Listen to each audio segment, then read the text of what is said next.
बिस्मिल्लाहिर्रहमानिर्रहीम। अस्सलाम वालेकुम डियर स्टूडेंट्स। आज का हमारा जो टॉपिक है वो है mechanism of heat regulation between animals and their environment. इससे पहले हम टेम्परेचर क्लासिफिकेशन इन एनिमल्स वो डिस्कस कर चुके हैं। तो आज हम देखेंगे कि जो एनिमल्स हैं वो अपनी जो बॉडी हीट है उसको अपने एनवायरनमेंट के साथ किस तरह से रेगुलेट करते हैं। डेफिनेटली वो अपनी बॉडी के डिफरेंट पार्ट्स में चेंजेस लेकर आते हैं, मॉडिफिकेशंस लेकर आते हैं और उसके बाद फिर वो अपने आप को एनवायरनमेंट में सक्सेसफुली अडाप्ट कर लेते हैं। तो हम देखेंगे कि ऐसी कौन सी अडाप्टेशंस हैं जो एनिमल्स ने कर रखी हैं। इन अडाप्टेशंस में जो सबसे पहली है वो है स्ट्रक्चरल एडाप्टेशन।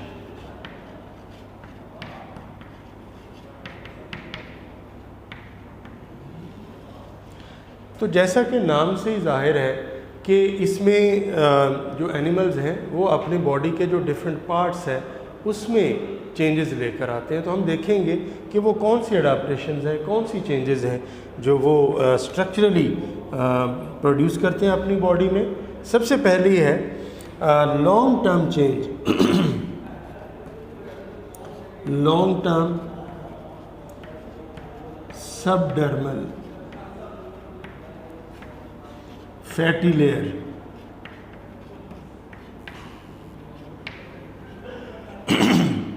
सबडर्मल, डर्म का जो लफ्ज़ है ये स्किन के लिए इस्तेमाल होता है। तो सबडर्मल का मतलब क्या होगा? Below the skin. और बिलो द स्किन ये क्या प्रोड्यूस कर लेते हैं? फैटी लेयर, फैट्स की एक लेयर जो है वो प्रोड्यूस कर लेते हैं। और इस तरह की जो चेंज है ये किस किस्म की है? लॉन्ग टर्म, यानी लंबे अरसे के लिए इस किस्म की ये मॉडिफिकेशन कर लेते हैं। और इससे इनको एडवांटेज क्या होता है? एडवांटेज है इंसुलेशन। इससे इनको इंसुलेशन हासिल होती है, यानी जो बाहर की जो हीट है वो इनकी बॉडी पे कम असरअंदाज होती है और जो इंटरनल बॉडी हीट है उसका लॉस भी कम होता है। तो इस तरह से ये इनको हेल्प मिल जाती है इस एडाप्टेशन से। इसी से रिलेटेड, स्ट्रक्चरल एडाप्टेशन से रिलेटेड जो है एक और एडाप्टेशन है वो है pillage, development of the pillage. Pillage क्या है? पिलेज फर को कहा जाता है। फर, आप जानते हैं कि मुख्तलिफ जो एनिमल्स हैं, स्पेशली जो मैमल्स हैं, उनकी बॉडी के ऊपर हेयर्स होते हैं। उसको फर भी कहते हैं और बायोलॉजिकली उसको पिलेज भी कहा जाता है। तो उसके अंदर एयर ट्रैप हो जाती है और एयर ट्रैप होके इंसुलेशन का काम करती है और इस तरह से ये अपनी बॉडी हीट को रेगुलेट करने में कामयाब हो जाती है। फिर एक और है स्ट्रक्चरल एडाप्टेशन, वो है presence of sweat glands. Sweat glands की जो प्रेजेंस है वो भी इनकी स्किन के अंदर मौजूद होती है, which acts as a organ of thermo regulation. ये हमने बच्चों बात की स्ट्रक्चरल एडाप्टेशंस की। दूसरी एडाप्टेशंस जो ये करते हैं वो है फिजियोलॉजिकल।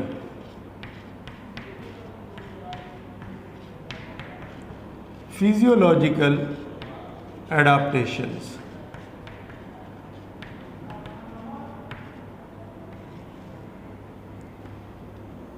फिजियोलॉजिकल एडाप्टेशन फिजियोलॉजी से है और फिजियोलॉजी को आप कैसे डिफाइन करते हैं? It is the study of function of different parts of the body of an organism, that is called physiology. तो लिहाजा इससे इसका जो ताल्लुक़ है वो किस चीज़ के साथ है? Functioning of different body parts. तो उस हवाले से जो एडाप्टेशंस हैं वो क्या है? Flow of blood. Flow of blood जो है इसको ये रेगुलेट करते हैं।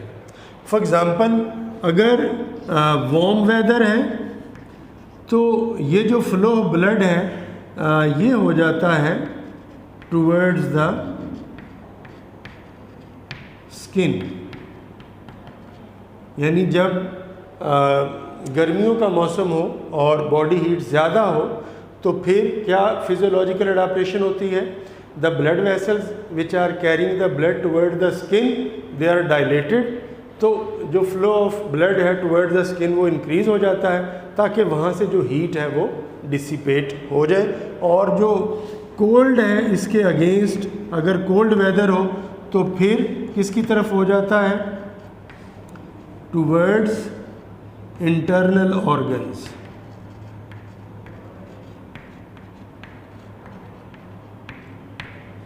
फिर एक और फिजियोलॉजिकल एडाप्टेशन है, वो है प्लूमेज। प्लूमेज फ्लफिंग। ये प्लूमेज फ्लफिंग क्या है? आपने देखा होगा कि जो बर्ड्स हैं वो थोड़ी थोड़ी देर बाद अपने परों को फड़फड़ाते हैं और फिर अपनी बॉडी के साथ लगा लेते हैं। इसको कहते हैं प्लूमेज फ्लफिंग, परों को फड़फड़ाना। इससे क्या होता है कि जो सराउंडिंग एयर है उसको ये ट्रैप कर लेते हैं between their wings and their body, और वो जो एयर है वो भी इंसुलेशन का काम करती है। फिर एक और फिजियोलॉजिकल एडाप्टेशन है और वो है एक्टिवेशन ऑफ स्वेट ग्लैंड्स।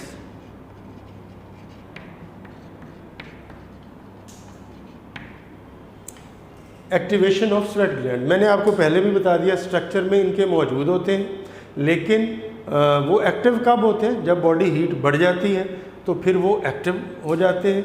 और स्वेट ग्लैंड जब एक्टिव होते हैं स्वेट प्रोड्यूस करते हैं, पर्सपिरेशन प्रोड्यूस करते हैं, और वो जो स्वेट है जब वो इवेपोरेट होता है तो वो हमारी बॉडी से बहुत ज़्यादा हीट को लेके तो फिर इवेपोरेट होता है। तो इससे क्या होता है, जो बॉडी हीट है वो कम हो जाती है। इस तरह से ये एनिमल्स अपनी बॉडी हीट को रेगुलेट करने में कामयाब हो जाते हैं। तो एक्चुअली ये जो स्वेट ग्लैंड्स हैं इनकी वजह से इवेपोरेटिव कूलिंग होती है। Evaporative cooling. और इसके अलावा जो है पेंटिंग जो है वो भी ये समटाइम्स करते हैं। पेंटिंग, पेंटिंग जो है हाँपने को कहा जाता है। हाँपना, जैसे डॉग्स वगैरह इस तरह के जो एनिमल्स हैं, आपने देखा होगा जब ज़्यादा गर्मी आती है तो वो अपनी टंग जो है वो ज़ुबान बाहर निकाल के वो हाँप रहे होते हैं, तो एक्चुअली उसको पेंटिंग कहा जाता है। तो इन्होंने अपने लंग्स को मॉडिफाई कर लिया है फॉर पेंटिंग। तो पेंटिंग को अगर हम डिस्क्राइब करना चाहें तो ये क्या चीज़ होती है? Evaporative cooling in the respiratory tract, that is called painting. तो ये हो गई जी फिजियोलॉजिकल एडाप्टेशंस। तीसरी जो है हमारे पास एडाप्टेशन वो है बिहेवियरल। Behavioural adaptations.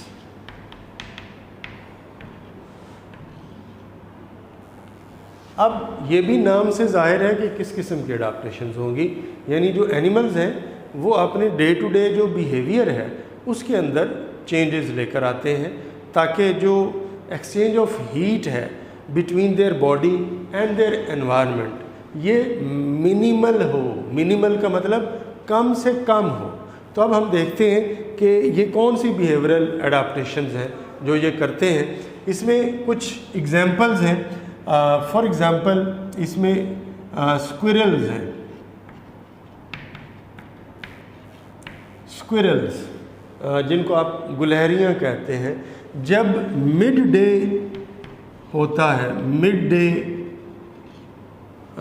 यानी दोपहर का वक्त और गर्मी भी शदीद हो, तो फिर ये क्या करती हैं? They move into the burrows. इन्होंने बरोज़ जो है वो डिग की होती हैं सॉइल में, अर्थ में, और वहाँ पे उनके अंदर चली जाती हैं ताकि उनका बॉडी और एनवायरनमेंट के साथ जो है जो हीट एक्सचेंज है वो मिनिमल हो। इसके अलावा एक और एग्जांपल है यहाँ पे, और वो है लिजर्ड्स की। लिजर्ड्स जो है आपको पता है कि इनका ताल्लुक रेप्टाइल फैमिली से है और ये कोल्ड ब्लडेड होते हैं, यानी ये अपना बॉडी टेम्परेचर जो है वो मेंटेन नहीं रख सकते। तो फिर ये लिजर्ड क्या करती है, बास्किंग इन द सन, ये अपनी बॉडी को एक्सपोज कर देती है सनलाइट से और वहाँ से ये हीट को एब्जॉर्ब करती है ताकि जो इसका बॉडी टेम्परेचर है वो मेंटेन रहे और हीट रेगुलेशन जो है वो मेंटेन रहे। और फिर इसके अलावा एक और जो अडाप्टेशन जो तकरीबन सभी एनिमल्स करते हैं, they produce change in their body posture, ये अपने बॉडी पोस्चर में चेंज लेकर आते हैं। ये इनकी अडाप्टेशंस हैं जो डिफरेंट वेदर कंडीशंस हैं उसमें ये अपने बॉडी पोस्चर में तब्दीली लाते हैं। फॉर एग्ज़ाम्पल जब हॉट वेदर है, गर्मियां हैं, तो ये ज़रा अपने जो बॉडी पार्ट्स हैं उनको ओपन रखते हैं और उनके डिफरेंट बॉडी पार्ट्स एनवायरनमेंट से ज़्यादा एक्सपोज होते हैं और ज़्यादा हीट जो है वो एक्सचेंज होने का मौका मिलता है। लेकिन जब कोल्ड वेदर हो तो फिर ये क्या करते हैं, ये अपने बॉडी पार्ट्स को थोड़ा सा इकट्ठा कर लेते हैं। इकट्ठा करने से क्या होता है कि उनका जो बॉडी का एरिया है, surface area, that becomes reduced which is expose to the environment. क्यों ऐसा करते हैं? इसलिए कि जो हीट एक्सचेंज है वो कम हो, जो बॉडी हीट है वो कम से कम एनवायरनमेंट में जाए, क्योंकि पहले ही सर्दी है और टेम्परेचर को बरकरार रखना है। तो लिहाजा आपने, ये कॉमन सी एग्जांपल है, जब गर्मियाँ होती हैं तो हम बड़े खुले डुले होकर चल रहे होते हैं, लेकिन जब सर्दियाँ होती हैं तो हम थोड़े से सुकड़ के या इकट्ठे होकर बैठे हुए होते हैं। तो उसका मकसद जो है वो यही होता है और वो हमारी ये बिहेवियरल अडेप्टेशन है और वो एक्चुअली हम अपने बॉडी पार्ट्स में उनके पोस्चर में तब्दीली ला रहे होते हैं। Thank you very much. इसके बाद नेक्स्ट टॉपिक जो है हम नेक्स्ट लेक्चर में डिस्कस करते हैं। अल्लाह हाफिज़।